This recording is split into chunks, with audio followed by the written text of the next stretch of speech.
बिस्मिल्लाहिर्रहमानिर्रहीम। ईद के बाद भी गोश्त की बहुत मज़ेदार डिशेस घरों में बनाई जाती हैं। आज हम भी फ्राई चांपे बनाएंगे जो बनाने में बहुत आसान है और बहुत मज़े की बनती हैं। सबसे पहले मसाला लगाने के लिए चांपे एक बाउल में डाल दें। अब लहसुन अदरक का पेस्ट, दही, पिसी हुई सब्ज़ मिर्च, नमक, हल्दी और पिसा हुआ खुश्क धनिया डाल दें।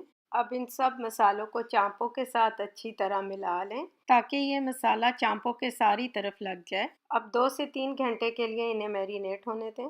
फिर चांपों को सारे मसाले के साथ एक पैन में डाल दें। 2 टेबलस्पून ऑयल और 1.5 कप पानी भी डाल दें। पानी बस इतना होना चाहिए कि चांपे गल जाएं लेकिन इनकी शेप खराब ना हो, यानी ये बहुत ज़्यादा ना गलें। बस इनको कवर करके लो फ्लेम पर 20-25 मिनट गलने दें।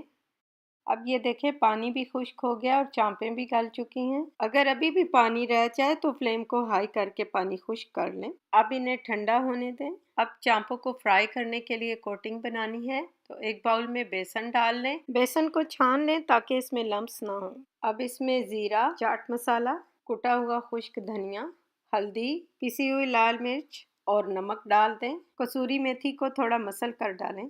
चिली गार्लिक पेस्ट और आधे लीमू का रस भी डाल दें।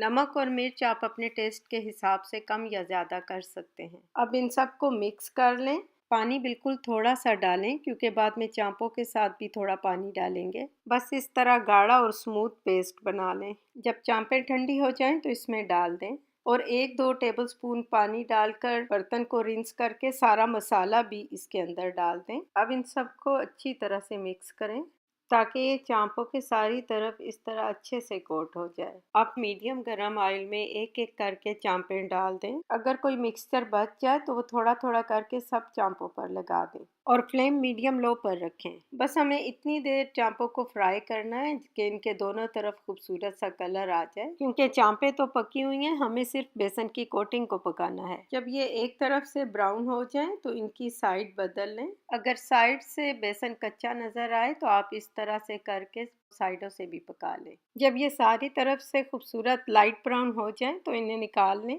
और गरम गरम सर्व करें। आप ये ज़रूर बनाएं, इंशाल्लाह सबको बहुत पसंद आएंगी।